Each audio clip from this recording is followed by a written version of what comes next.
VS ઈપીઆરનો સિદ્ધાંત, વેસ્પરનો સિદ્ધાંત મતલબ સંયોજકતા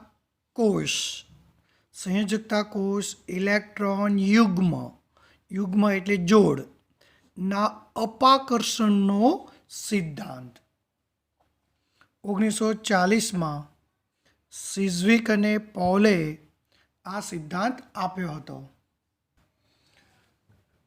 સિઝવિક અને પૌલે આ સિદ્ધાંત આપ્યો. એમાં વાત કરી હતી પરમાણુની સંયોજકતા કોષ એટલે કે બાહ્યતમ કોષમાં સંયોજકતા કોષમાં રહેલા ઇલેક્ટ્રોન યુગ્મ વચ્ચે લાગતા અપાકર્ષણ ઇલેક્ટ્રોન યુગ્મ વચ્ચે લાગતા અપાકર્ષણનો સિદ્ધાંત આપ્યો. એમાં એને કીધું અને આમાં જરૂરી સુધારા વધારા 1975માં જરૂરી સુધારા વધારા નાયહોલ્મ અને ગિલેસ્પીએ વિકસાવ્યો. તો આપે તો કોને સિઝવિક અને પૌલે. સુધારા વધારા કોને કર્યા? નાયહોલ્મ્સ ગિલેસ્પીએ. એટલે યાદ રાખવાનું સિઝવિક અને પૌલે નાયાહોલ્મા ગિલેસ્પીના. સિઝવિક અને પૌલે નાયાહોલ્મા ગિલેસ્પીના. તો આ રીતે એનું નામ યાદ રાખવાનું છે. આપણે જોઈશું એની અભિધારણાઓ.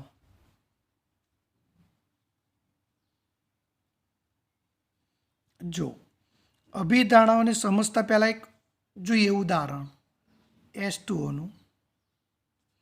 તો H2Oનું બંધારણ આ ટાઈપનું હોય. તો એમાં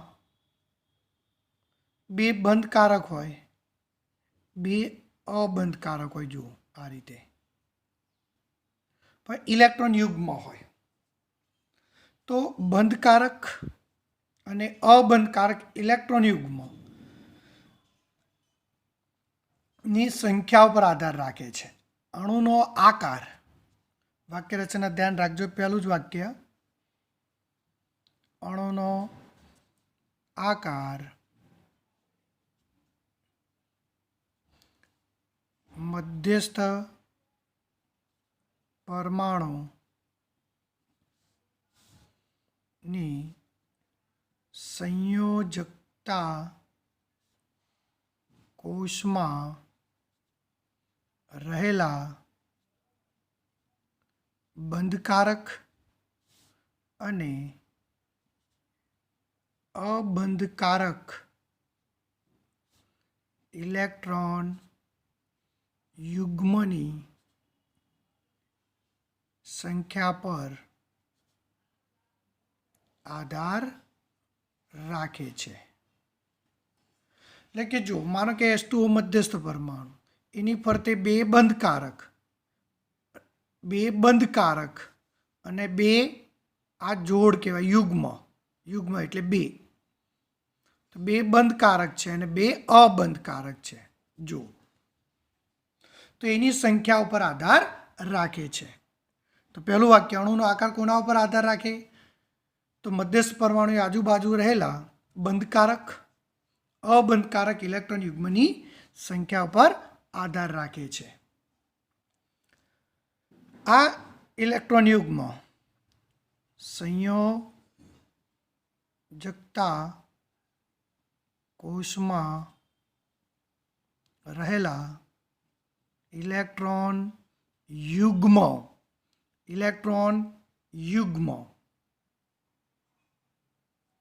ઋણભારિત છે.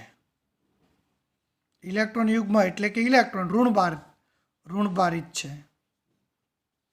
માટે એક બીજાને અપાકર્ષણ કરે છે.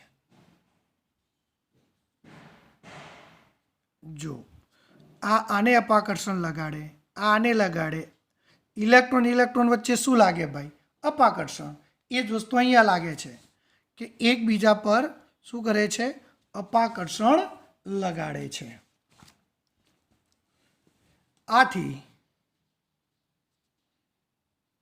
આથી ઇલેક્ટ્રોન યુગ્મ અવકાશમાં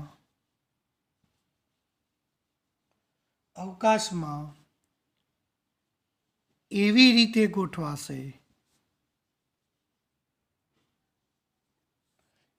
ગોઠવાશે કે જેથી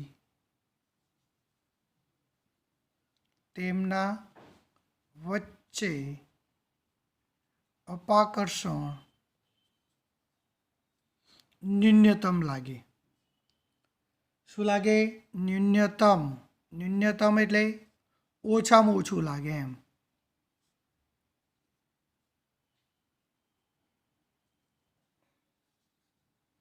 લાગે તે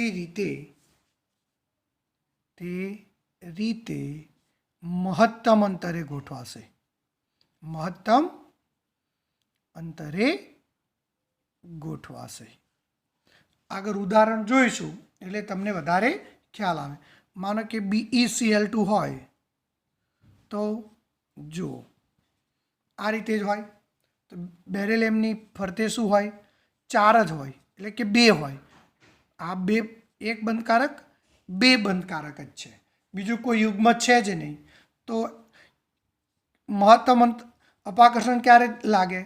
કે જ્યારે રેખીય રીતે ગોઠવાય. રેખીય રીતે ગોઠવાય એટલે કે મહત્તમ અંતરે ગોઠવાય. ચોથું વાક્ય,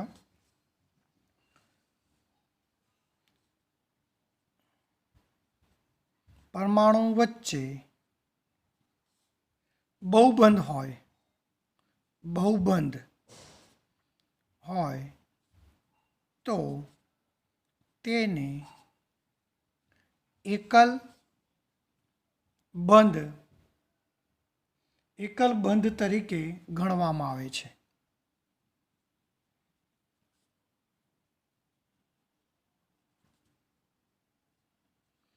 એકલ બંધ તરીકે ગણશો તો જ એને આકાર રજૂ કરી શકાય. આ સિદ્ધાંત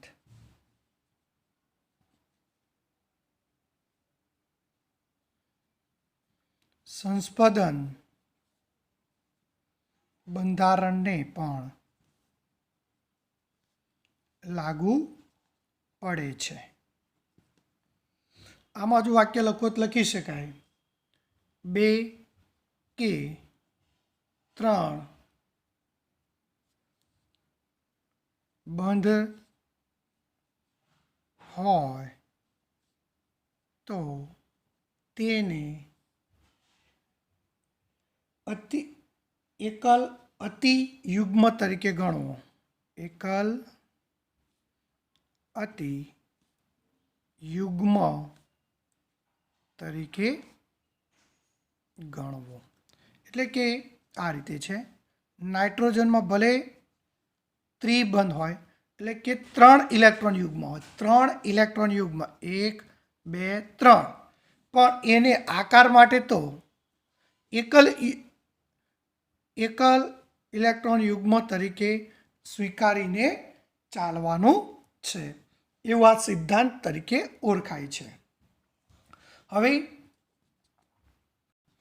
હવે કોના વચ્ચે અપાકર્ષણ કેટલું લાગે? અપાકર્ષણ બળ. તો જુઓ અહીંયા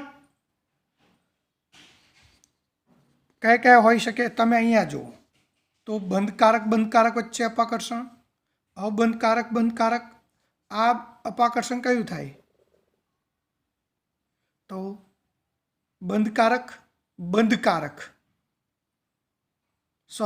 અબંધકારક ઇલેક્ટ્રોન યુગ્મ વચ્ચે લાગતું અપાકર્ષણ. એટલે કે અપાકર્ષણ સૌથી વધારે શામાં લાગશે? અબંધકારક,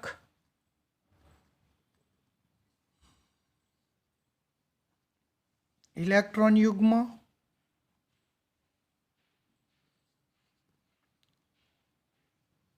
અબંધકારક ઇલેક્ટ્રોન યુગ્મ વચ્ચે અપાકર્ષણ મહત્તમ લાગશે. આને આઈપી કહેવાય. અબંધકારક એટલે આઈપી. આ વચ્ચે અપાકર્ષણ મહત્તમ લાગશે. એનાથી ઓછું ક્યાં લાગશે? અબંધકારક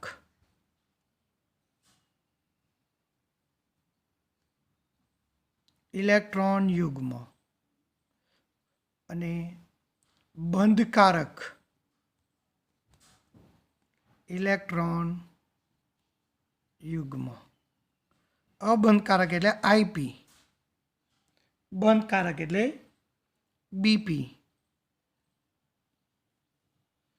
એનાથી ઓછું ક્યાં લાગશે? તો બીપી બીપી વચ્ચે. બીપી એટલે બંધકારક ઇલેક્ટ્રોન યુગ્મ અને બંધકારક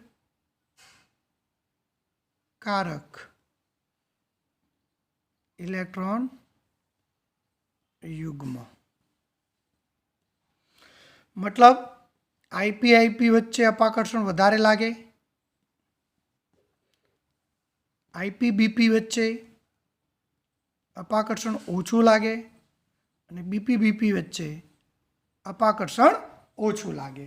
આ ક્રમ ધ્યાનમાં લેવાનો છે. જો અહીંયા 3 એ 3 છે. જો આ જે છે આ અને આ એ અબંધકારક અબંધકારક. તો અહીંયા અપાકર્ષણ મહત્તમ લાગે. જો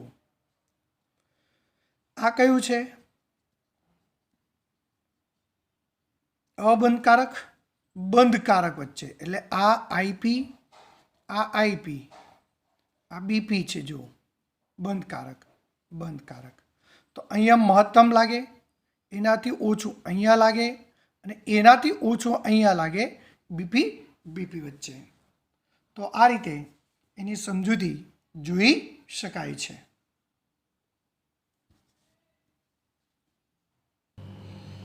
જોઈએ એવા અણુની વાત કરવાની છે કે જેમાં ફક્ત બંધકારક ઇલેક્ટ્રોન યુગ્મ હોય, બંધકારક જ, એક પણ અબંધકારક ન હોય તેવા. જો એનું ઉદાહરણ જોઈએ આપણે, BeCl2 બરોબર. BeCl2 એટલે BeCl થાય. જો તો આની ફરતે શું આવે? માત્ર બધા બંધકારક છે. જો એક પણ અબંધકારક નથી, એક પણ અબંધકારક નથી એવા અણુ. તો એના પ્રકાર તમે ડાયરેક્ટ લખી શકો, AB2, AB3, AB4. AB2 એટલે AB2 નો મતલબ શું? કે આ એ મધ્યસ્થ પરમાણુ છે, એની ફરતે 2 બંધકારક છે. એ મધ્યસ્થ પરમાણુ 3 બંધકારક, એ મધ્યસ્થ પરમાણુ 4 બંધકારક. પછી AB5 અને AB6 સુધી તમને જોવા મળશે. એ જોઈએ આપણે. તો આનું ઉદાહરણ કઈ રીતે બનશે? તો એ આવશે મધ્યસ્થ પરમાણુ, એની આજુબાજુ 2 બંધકારક આવશે. જો 2 બંધકારક હોય તો આકાર કયો બને? રેખીય.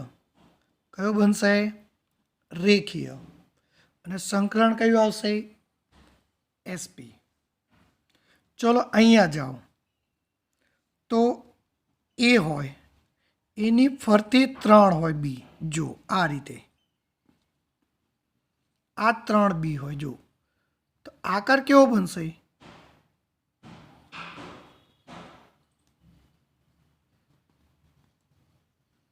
તો સમતલીય ત્રિકોણાકાર બનશે. જો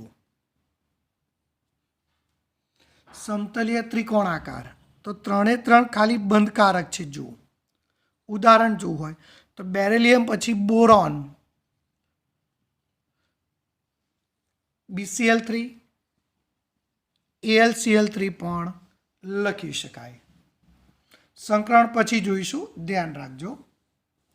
હવે AB4 મતલબ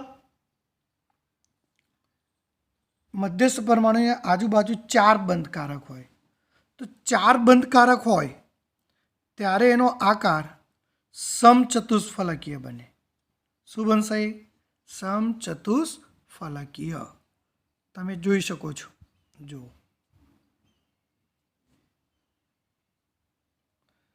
આકાર કેવો બનશે? સમચતુષ્ફલકીય.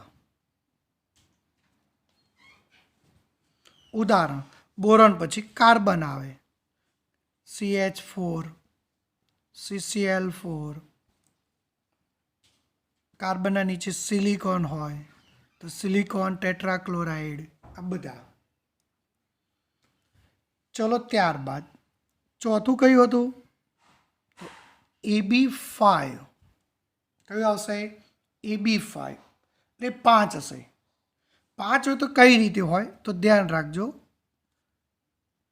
3B ત્રિકોણમાં હોય. એટલે કે આ રીતે 3 બંધકારક ત્રિકોણમાં હોય.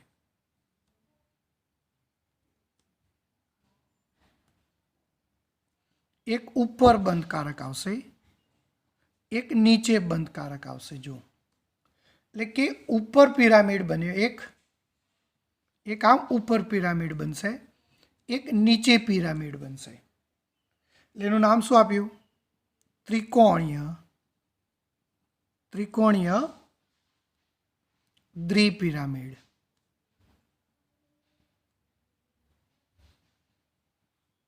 ત્રિકોણીય દ્વિપિરામિડલ રચના. ચલો 5 એટલે કે બાહ્યતમ કક્ષામાં 5 હોવા જોઈએ. તો નાઇટ્રોજન, પણ નાઇટ્રોજન નહીં બનાવે. નાઇટ્રોજનનો નીચે ફોસ્ફરસ અને આર્સેનિક બનાવશે. PCl5 arsenic પેન્ટાફ્લોરાઇડ. ચલો પાંચમું AB6. 6 બંધકારક હોય. 6 બંધકારક હોય એટલે અષ્ટફલકીય રચના હોય. અષ્ટફલકીય એટલે કે 4 ચોરસના ખૂણા ઉપર હોય.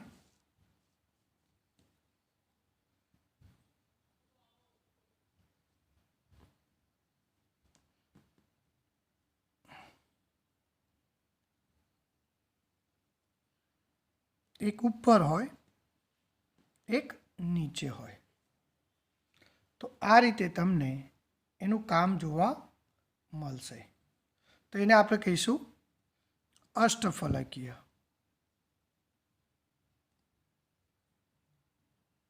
અષ્ટફલકીય આકારમાં ગોઠવાશે. તો આ રીતે એની ગોઠવણી જોવા મળશે. તો ફરીથી સંકરણ જોડે જોડે યાદ. અહીંયા પછી 6 એવા ઉદાહરણ કયા? તો ઓક્સિજન ના બનાવે પણ સલ્ફર બનાવે, SF6. જો ફરીથી પહેલાં 2 વસ્તુ જોઈ લઈએ આપણે. એક AB2 AB3 AB4 AB5 AB6. આકાર રેખીય, સમતલીય ત્રિકોણ, સમચતુષ્ફલકીય, ત્રિકોણીય દ્વિપિરામિડ અને અષ્ટફલકીય. સંકરણ SP SP2 SP3 પછી SP3D અને આનો આવશે તમારે SP3D2 સંકરણ. યાદ રાખજો, SP SP2 SP3. ફરીથી SP SP2 SP3 SP3D SP3D2. ઉદાહરણ, બેરિલિયમ, બોરોન, કાર્બન લાઈનમાં, પણ કાર્બન પછી નાઇટ્રોજન હોય. નાઇટ્રોજનના નીચેનો લેવાનો, ફોસ્ફરસ અને આર્સેનિક અને સલ્ફર. ચલો આના બીજા ઉદાહરણ લખવા હોય તો પણ યાદ રાખી શકો. HgCl2 BF3 AlF3. ક્લોરીનની જગ્યાએ ફ્લોરિન પણ આવી શકે છે. ખ્યાલ આવી ગયો? ગમે તે લખી શકાય. ચલો ત્યારબાદ આ રીતે આવશે આના ઉદાહરણ, અને આ રીતે એના બંધારણ સાથે યાદ રાખવાનું છે. હવે કોઈ વખત ખૂણા પૂછે, ખૂણો કેટલાનો હોય? તો રેખીય હોય તો ખૂણો કેટલાનો હોય? 180. ત્રિકોણ હોય તો ખૂણો કેટલાનો હોય? 120 હોય બધા જ ખૂણા. સમચતુષ્ફલકી હોય તો ખૂણા કેટલાના હોય? બધા એક સરખા જ હોય, 109.5 હોય. અહીંયા જોવાનું છે. જો અહીંયા 3 ખૂણા, એટલે 1, 2 અને આ 3 ખૂણા. જો 3 ખૂણા 120 હોય. એક ઉપર આમ લંબ બને છે. જો આમ તો લંબ ખૂણા 90 થાય. જો અહીંયા ફરીથી આ આ 3 ખૂણા કેવા હોય? 120 થાય. જો 120. એક ઊભો આવે, આમ બંધ હોય, આમ. જો તો આ કેવો થાય? આમથી આમ જાવ તો 90, આમથી આમ જાવ તો 90, આમથી આમ જાવ તો 90. તો ઉપર 3, નીચે 3. આ 90 કેટલા ખૂણા બનશે? 6 બનશે. અહીંયા જાઓ, બધા ખૂણા 90 બનશે. 90, 90, 90, 90. બરાબર. 90 કેટલા ખૂણા થાય? ફરતે 4, ઉપરથી 4, નીચેથી 4. ટોટલ 90 ખૂણા 12 બનશે. આ થોડું JEE NEET માટે સમજવા માટે છે. ચલો જોઈએ. BeCl2 નો આકાર કયો હોય? તો આપણે આગળ જોઈ ગયા એ પ્રમાણે રેખીય હોય. કેમ રેખીય હોય? તો સમજાવું. બેરિલિયમની ઇલેક્ટ્રોન રચના 2s2 છે.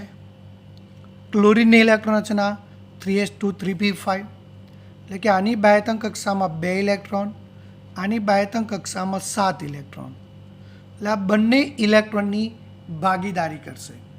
બેરિલિયમના બંને ઇલેક્ટ્રોન, બેરિલિયમને A ગણો, ક્લોરીનને B ગણો, તો કયો આકાર આવશે? AB2 પ્રકાર જોવા મળશે. AB2 પ્રકાર હોય તો એનો આકાર કેવો હોય? રેખીય હોય. ખ્યાલ આવી ગયો? એટલે કે BeCl2 માં 2 બંધકારક ઇલેક્ટ્રોન યુગ્મ છે. 2 બંધકારક ઇલેક્ટ્રોન યુગ્મ છે. એટલે કે AB2 પ્રકાર છે, માટે એનો આકાર રેખીય જોવા મળશે. એટલે કે 2 બંધકારક જે છે તો મહત્તમ અંતરે ગોઠવાશે, અને મહત્તમ અંતરે ગોઠવાશે એટલે કે અપાકર્ષણ લઘુત્તમ લાગે તો મહત્તમ અંતરે ગોઠવાય. માટે આકાર કેવો બને છે? રેખીય બને છે. તો આ રીતે આ પ્રશ્નોની સમજૂતી મેળવવામાં આવે છે અને આપવામાં આવે છે.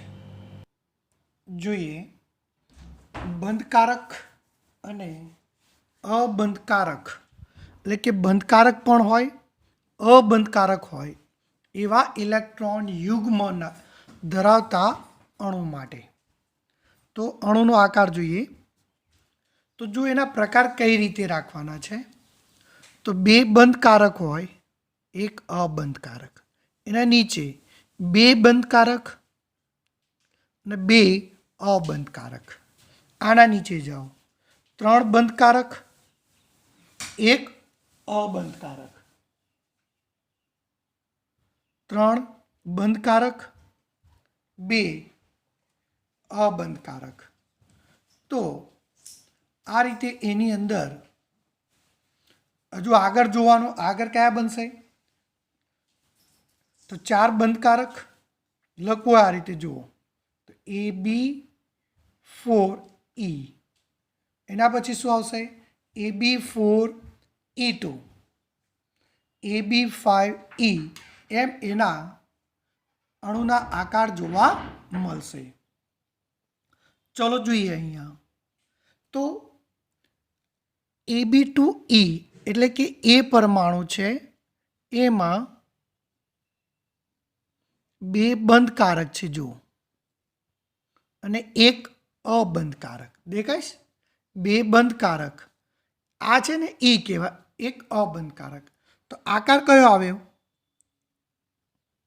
તો વરેલો. જો ઉદાહરણ પછી જોડે જોડે યાદ કરીએ. પહેલાં આકાર જોઈ લઈએ. Ab2E2. તો એ પરમાણુ છે, એમાં આ રીતે 4 આવશે. ટોટલ 4 બંધ.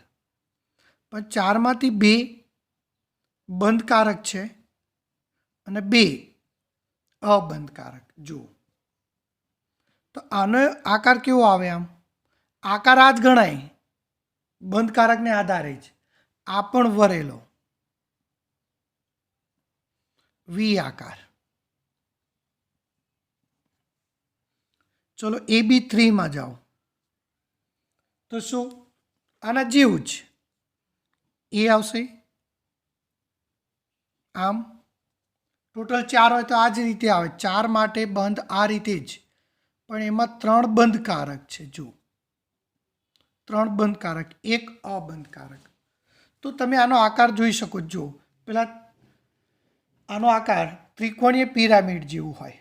એટલે અહીંયા 1 હોય, 1 2 3 થાય કે ના થાય? અહીંયા જો 1 1 2 3.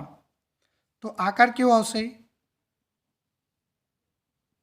ત્રિકોણીય પિરામિડલ. એટલે જોવું હોય તો પણ તમે જોઈ શકો. આ ટાઈપનો આકાર, પેલા આપણે પિરામિડ નથી મૂકતા, આ ટાઈપનો આકાર જોવા મળશે. આકારમાં અબંધકારક ગણતરીમાં લેતા નથી, પણ આકાર માટે એની અસર જવાબદાર હોય છે. ચલો અહીંયા આવો. તો શું થશે? Ab3E2. તો ટોટલ 5 થયા. 5 હોય તો કઈ રીતે કરવાનું? A 1 2 3 4 5 આ રીતે આવશે. તો જોઈ શકો તમે બી બી બી. જો તો ઉપર ટી બને છે. જો ટી, તો ટી આકાર.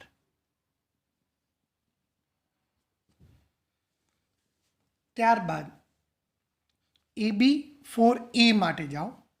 તો Ab4E, તો આને જેમ પણ ઉલટો કરી દઈશું આપણે. જોઈ શકો તમે.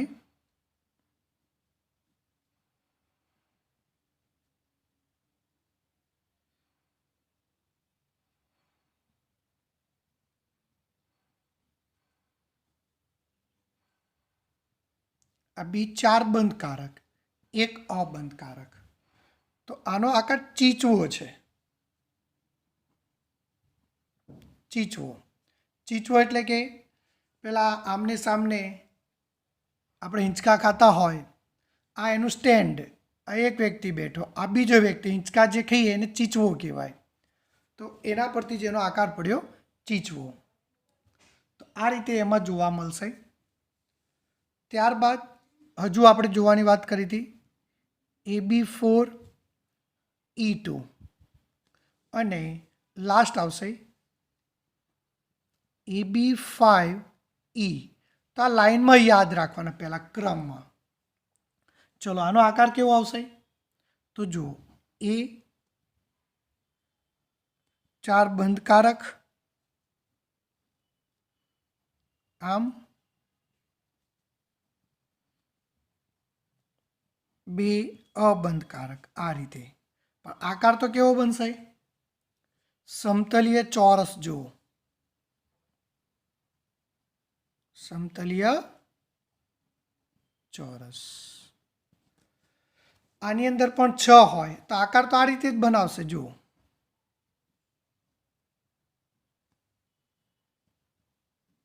ચાર ચોરસ ઉપર હોય, એક ઉપર બી હોય, અને નીચે અબંધ કારક, એટલે 5 બંધ કારક, 1 અબંધ કારક. તમે આકાર દોરો, આમ જુઓ, ચોરસ તો ખરો જ, ઉપર પિરામિડ પણ છે. તેને શું કહેવાય? ચોરસ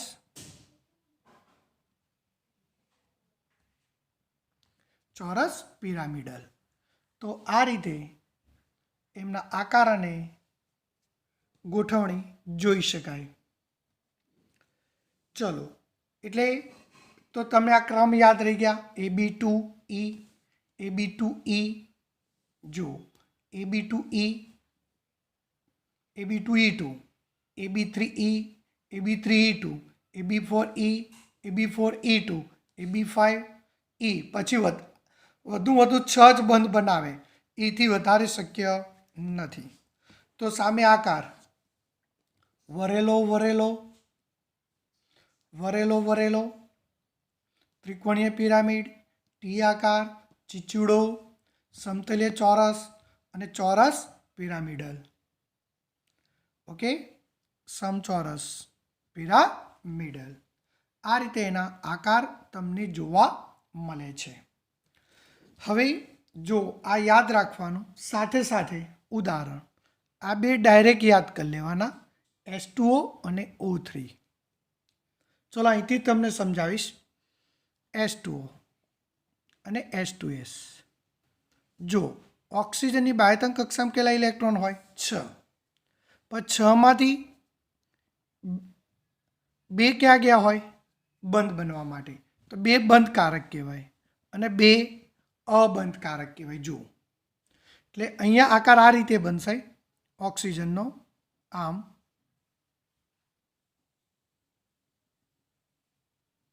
હાઇડ્રોજન હાઇડ્રોજન, અબંધ કારક અબંધ કારક જોઈ શકો છો.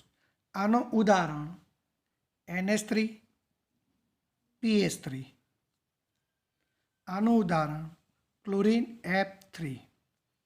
તો ક્લોરીન F3 એટલે ક્લોરીનની બાહ્યતમ કક્ષામાં 7 હોય, પણ 7માંથી 3 ક્યાં જાય? બંધ બનવા માટે. જુઓ, તો કેટલા બાકી રહ્યા? 3 ગયા, તો કેટલા બાકી રહ્યા? હવે 4 બાકી રહ્યા. તો 4 ભેગા થઈને 2 અબંધ કારક બનાવે. જુઓ, 2 અબંધ કારક. તો આકાર કેવો થયો? ટી આકાર, SF4. સલ્ફરની બાહ્યતમ કક્ષામાં કેટલા ઇલેક્ટ્રોન હોય? 6. 6 માંથી 4 ફ્લોરિન સાથે બંધ બનાવે, 1 બાકી રહે. આ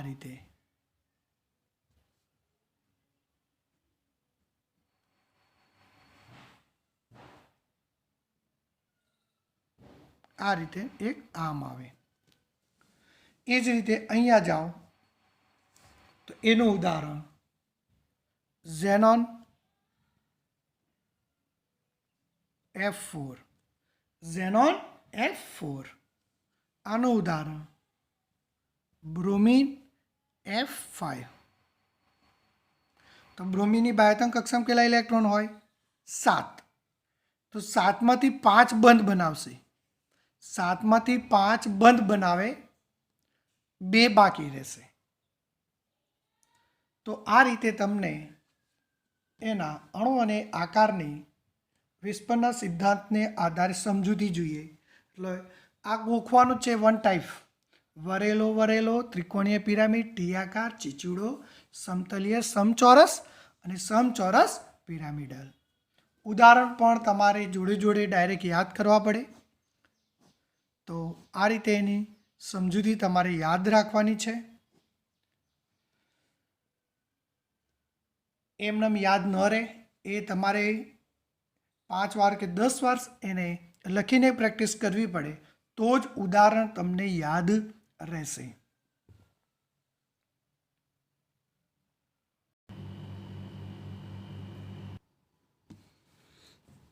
એમોનિયા અણુનો આકાર સમજાવો અને બંધ કોણ. તો એમોનિયામાં મધ્યસ્થ પરમાણુ નાઇટ્રોજન છે, ઇલેક્ટ્રોન રચના આ છે. તો બાહ્યતમ કક્ષામાં કેટલા ઇલેક્ટ્રોન છે? કક્ષામાં 5 ઇલેક્ટ્રોન છે. તો નાઇટ્રોજનની બાહ્યતમ કક્ષામાં 5 ઇલેક્ટ્રોન છે, પણ 5માંથી 3 ઇલેક્ટ્રોન હાઇડ્રોજન સાથે બંધ બનાવે છે. એટલે 3 બંધ બનાવે એટલે 3 બંધકારક હોય. 2 બાકી રહ્યા તો 2 બાકી ભેગા થઈને 1 અબંધકારક ઇલેક્ટ્રોન યુગ્મ બનાવશે. આ તેનો આકાર કયો થશે? એનો પ્રકાર AB3E થશે. એનો આકાર કયો થશે? આકાર તો ત્રિકોણીય પિરામિડલ. જો ત્રિકોણીય પિરામિડલ. અને બધા ખૂણા આમ તો કેટલાનો હોવો જોઈએ? આ ખૂણો એક સમચતુષ્ફલકીય ટાઈપનું દેખાઈશ તો ખૂણો 109.28 કરાનો હોવો જોઈએ. આટલો હોવો જોઈએ. પણ વિસ્પરના સિદ્ધાંત પ્રમાણે શું થશે? જો આ બીપી બંધકારક, બંધકારક, આ આઈપી અબંધકારક, આ આઈપી.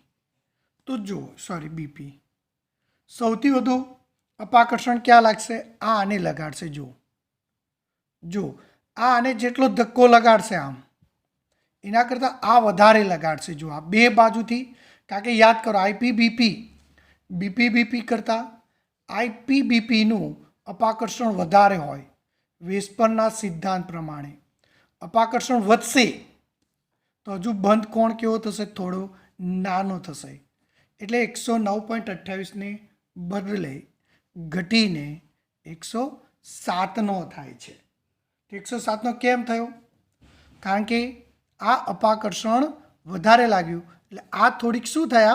નાની થાય. જો આ આમ આવે, નાની થઈ એટલે બંધ કોણ 109.28ને બદલે 107નો જોવા મળે છે. આ જ વસ્તુ PS3 માટે પણ આ જ લાગુ પડશે. આ જ વસ્તુ PS3 માટે જ. એની બાહ્યતમ કક્ષામાં 5 ઇલેક્ટ્રોન હોય. એ જ રીતે H2O અણુના આકારની આપણે વાત કરીશું. H2O અણુના આકાર. તો H2Oમાં મધ્યસ્થ પરમાણુ કોણ છે?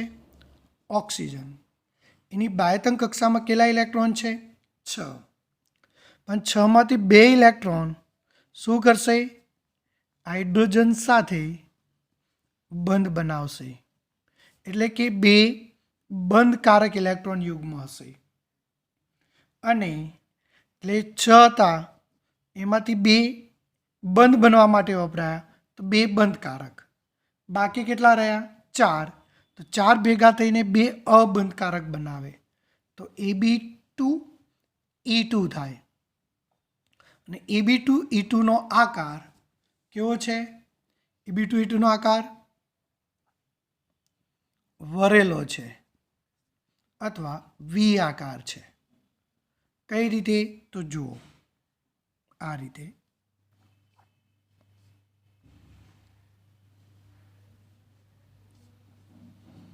આ H2O જો તમે આ H2O છે. હવે ખૂણાની વાત કરવાની છે. તો જો આમ તો કયું આ વરેલો, આ ખૂણો કેટલાનો હોવો જોઈએ? તો ગોઠવણી, ઇલેક્ટ્રોનની ગોઠવણી સમચતુષ્ફલકીય છે. જો પણ સમચતુષ્ફલકીય હોય તો 109 અને 28નો હોવો જોઈએ. પરંતુ એનો બંધ કોણ, આનો બંધ કોણ 104.5નો બને છે. જો કેમ? તો જો અહીંયા આઈપી, આ પણ આઈપી, બીપી બંધકારક ઇલેક્ટ્રોન યુગ્મ. તો વિસ્પરના સિદ્ધાંત પ્રમાણે શું થાય? તો આમાં આ અપાકર્ષણ વધારે લાગશે. જુઓ આ અપાકર્ષણ, આ જો આમ આ બંને જે છે બીપી વચ્ચે અપાકર્ષણ સૌથી ઓછું લાગે, એટલે આ પણ આને દબાવશે, આ પાછો આને દબાવશે, આ આને દબાવશે, એટલે હજુ આમ નજીક આવશે, એટલે કે બંધ કોણ સેજ હજુ નાનો થશે. તો 109.28 ને બદલે 104.5 બને છે, કારણ કે એમાં 2 અબંધકારક છે. આથી અપાકર્ષણ વધશે, માટે બંધ કોણ હજુ પણ નાનો થશે. તો આ રીતે H2Oમાં આપણે એના બંધ ઘટકો સમજી શકાય, આકાર પણ સમજી શકાય અને એના ખૂણા પણ સમજી શકાય. પણ આ વિસ્પરના સિદ્ધાંતને આધારે છે. આ નિયમ H2S માટે પણ આ જ રીતે લાગુ પડે. H2Sમાં પણ સલ્ફર મધ્યસ્થ પરમાણુ થશે, એની બાહ્યતમ કક્ષામાં 6 ઇલેક્ટ્રોન હશે. તો એ રીતે આની અંદર પણ તમને જોવા મળે છે. તો આ રીતે વિસ્પરના સંયોજનો અને ઘટકોનો આકાર તમે સમજી શકાય, તમારે ધ્યાન રાખવાનું છે અને સમજવાનો પ્રયત્ન કરવાનો છે. હજુ જો તમને પરીક્ષામાં પૂછે CCl4 માટે શોધો, તો CCl4માં મધ્યસ્થ પરમાણુ કાર્બનની બાહ્યતમ કક્ષામાં ઇલેક્ટ્રોન 4, પણ 4 ઇલેક્ટ્રોન ક્લોરીન સાથે બંધ બનાવે છે. એટલે કે CCl4માં શું છે? 4 બંધકારક ઇલેક્ટ્રોન યુગ્મ છે.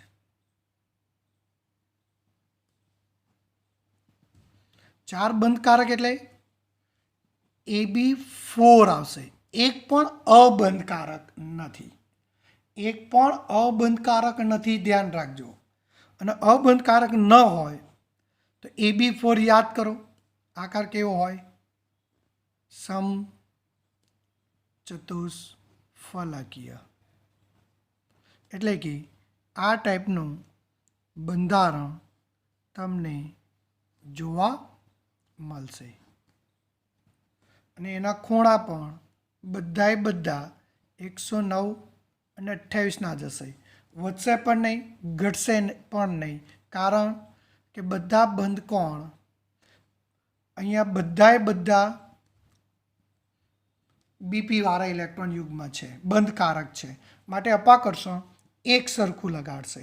માટે બંધ કોણ બધા પણ કેવા થશે? એક સરખા. આની જગ્યાએ CH4 લખ્યું હોય તો અહીંયા ક્લોરીનની જગ્યાએ હાઇડ્રોજનનો ઉલ્લેખ કરત.